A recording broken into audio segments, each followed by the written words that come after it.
Assimiler les principaux indicateurs dans Google Analytics 4 est important et on va parler de taux d'engagement qui remplace un peu le taux de rebond puisque le taux de rebond est une statistique qui n'existe plus dans GA4. On va voir pourquoi.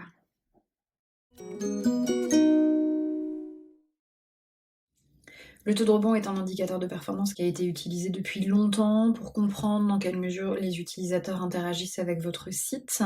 Or, vous aurez beau le chercher dans GA4, vous ne le trouverez pas. Alors dans cette vidéo, on va déjà rappeler ce qu'est un rebond, on va discuter des limites du rebond et tenant compte de ces limites, comprendre pourquoi GA4 a préféré abandonner cette statistique pour la remplacer par une nouvelle notion qu'ils appellent engagement. Et à partir de là, on pourra passer en revue les nouvelles statistiques autour de cette notion d'engagement qui existe dans GA4. Donc c'est parti pour la partie définition du taux de rebond et de ses limites. Si je vais dans une propriété universelle Analytics, vous allez trouver le taux de rebond à plusieurs endroits et vous allez notamment le trouver dans ce rapport comportement, contenu du site, toutes les pages. Donc vous avez ici le taux de rebond par page, par URI. URI, très rapidement, c'est la partie de l'URL qui est derrière votre nom de domaine. Donc ça c'est l'URI, ça c'est toute l'URL, et ça c'est nom de domaine ou nom d'hôte dans le vocabulaire Analytics. Donc là vous avez le taux de rebond par page de votre site.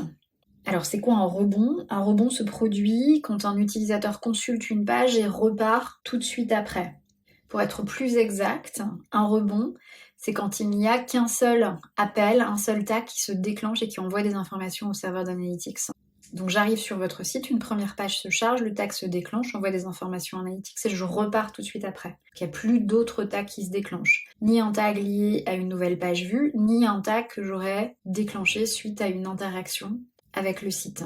Donc expliquer simplement un rebond, c'est quelqu'un qui arrive sur une page de votre site et qui repart tout de suite après sans voir aucune autre page du site. Et de façon un peu plus évoluée, un rebond, c'est quand il n'y a qu'un seul appel de page vue envoyé au serveur d'Analytics et ensuite plus rien. Alors pour calculer ce taux de rebond, la formule, c'est nombre de rebonds total survenus au cours d'une période donnée divisé par le nombre total de sessions. Ce taux de rebond, il répond aux questions suivantes. Est-ce que les visiteurs sont vraiment intéressés par mon site et par le contenu de la page en question? Mais ça sous-entend aussi, est-ce que mes sources de trafic sont qualifiées? Parce qu'en fait, sur chacune de ces pages, vous avez des sources de trafic. Si par exemple vous faites une campagne display sur une page de votre site particulière, et cette campagne display va forcément impacter le taux de rebond de la page en question. Et on sait par ailleurs qu'en général, le display a un taux de rebond assez fort, puisqu'on fait du branding, les gens ne nous connaissent pas, donc ont plus tendance à rebondir quand ils arrivent sur le site que ceux qui viennent en direct, par exemple, qui tapent directement l'URL du site dans leur navigateur et donc qui nous connaissent déjà. Il est cependant de notoriété publique que le taux de rebond n'est pas toujours une mesure des plus pertinentes.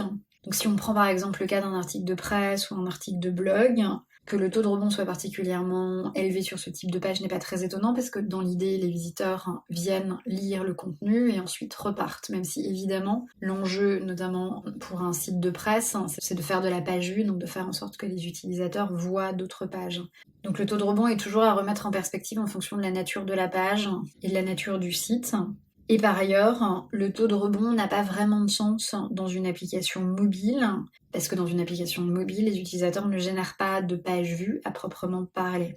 Partant de ce constat, et tenant compte que les équipes d'analytics ont voulu permettre de réunir les données d'une application et d'un site web dans une même propriété, il n'est pas vraiment surprenant que le taux de rebond ait été abandonné au profit d'une autre notion qui s'appelle l'engagement dans GA4. Donc dans GA4, le concept de rebond a été remplacé par notamment le terme de session avec engagement.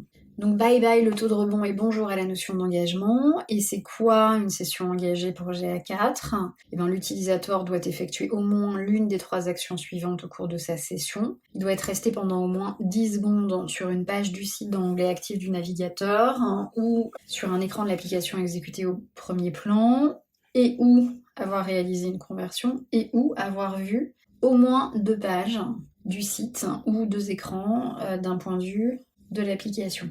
À partir de cette notion d'engagement, il y a de nouvelles statistiques qui ont été créées, et notamment session avec engagement par utilisateur, qui sont les sessions avec engagement divisé par le nombre d'utilisateurs, le taux d'engagement, qui sont les sessions avec engagement divisé par le nombre de sessions, et la durée d'engagement moyenne, qui est la moyenne de la durée pendant laquelle l'application est exécutée en premier plan ou le site est dans l'onglet actif du navigateur.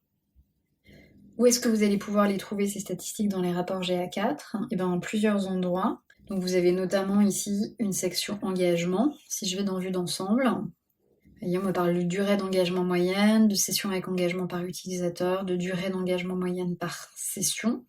Et si vous allez dans les rapports acquisition utilisateur ou acquisition de trafic, vous allez aussi trouver dans le tableau pas mal de statistiques. Donc là, j'ai un angle source support.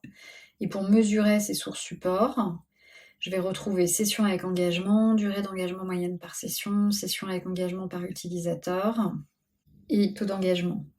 Donc ce taux d'engagement, notamment, répond au mieux au taux de rebond d'Universal.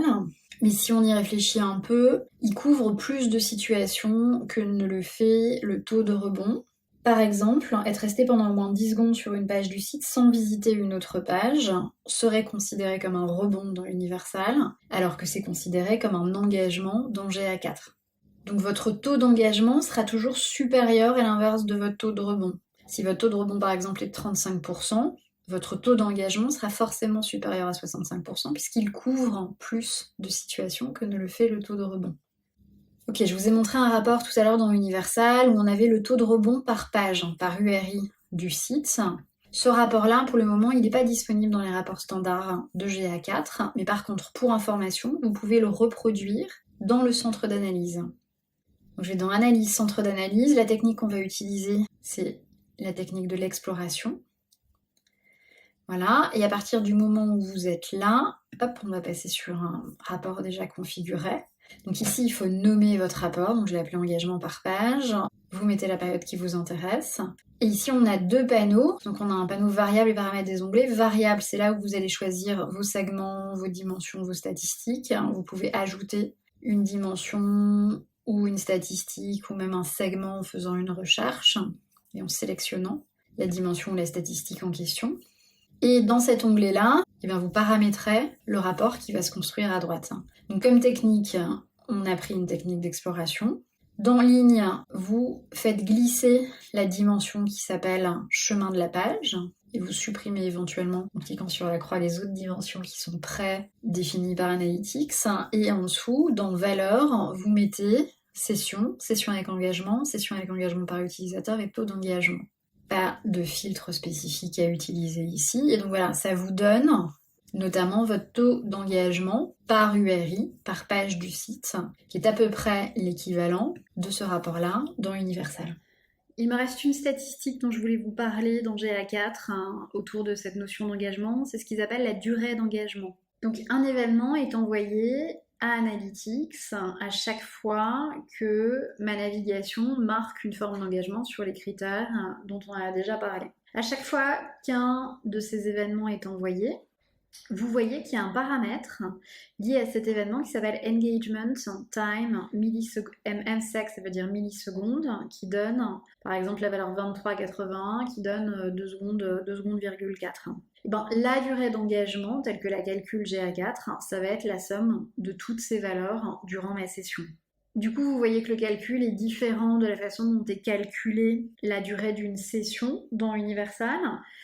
Pour calculer la durée d'une session dans Universal, on prend l'horodotage, c'est-à-dire la date et l'heure à laquelle le dernier événement d'une session est envoyé, en général la dernière page vue, moins l'horodotage du premier événement, c'est-à-dire la première page vue. Et ça va nous donner la durée de la session, tout en gardant en tête qu'on ignore le temps passé sur la dernière page ou le temps pendant lequel l'utilisateur est resté après que le dernier événement de la session ait été envoyé. Je peux rester sur la dernière page vue, par exemple, avant de quitter le site, 5, 10, 15, 20 minutes avant de partir. Ça, c'est une information qu'on ne peut pas avoir dans Universal.